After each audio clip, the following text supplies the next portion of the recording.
Hello and welcome. Today we're diving into a condition that often affects children, adenoiditis. We'll explore what it is, why it happens, and how it's managed. So let's get started! Adenoiditis is essentially an inflammation or infection of the adenoids. But what causes this? Primarily, it's due to viral or bacterial infections. Common culprits include viruses responsible for the common cold or the flu, as well as bacteria like Streptococcus pneumonia or Haemophilus influenzae. These pathogens trigger an immune response in the adenoid tissue, leading to swelling and inflammation. Okay, let's talk about how this all unfolds inside the body.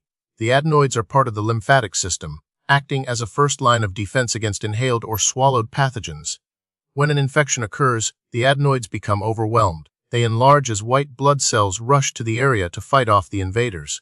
This enlargement can then block the nasal passages and eustachian tubes, leading to a cascade of problems. Adenoiditis is most prevalent in children, typically between the ages of 3 and 5. This is because the adenoids are at their largest during this period and are actively involved in developing immunity.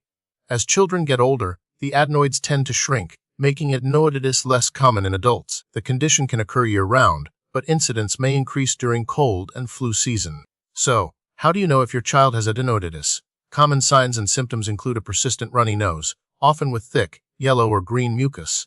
Snoring and mouth breathing, especially at night, are also telltale signs.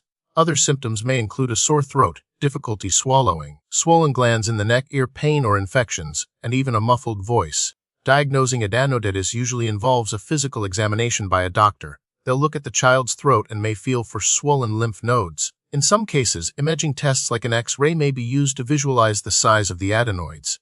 A nasal endoscopy, where a small camera is inserted into the nasal passages, can provide a more detailed view.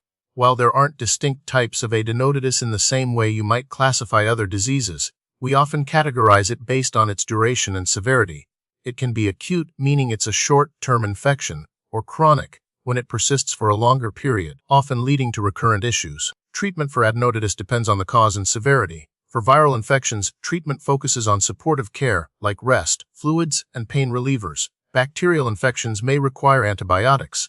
In cases of chronic or recurrent adenoiditis, or when complications like persistent ear infections arise, a surgical procedure called an adenoidectomy, which is the removal of the adenoids, might be recommended. Unfortunately, preventing adenoiditis entirely is difficult, especially in young children. However, good hygiene practices, such as frequent hand washing, covering coughs and sneezes, and avoiding close contact with sick individuals, can help reduce the risk of infection. Ensuring children are up to date on their vaccinations can also provide protection against some of the bacteria that can cause adenoiditis.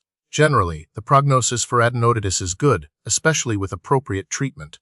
Most acute cases resolve completely with medication and supportive care. In cases requiring adenoidectomy, the surgery is typically safe and effective in alleviating symptoms. Recent research is exploring less invasive methods for diagnosing and treating adenoiditis, such as the use of topical nasal steroids to reduce inflammation. These advancements offer hope for even better management of this common childhood ailment.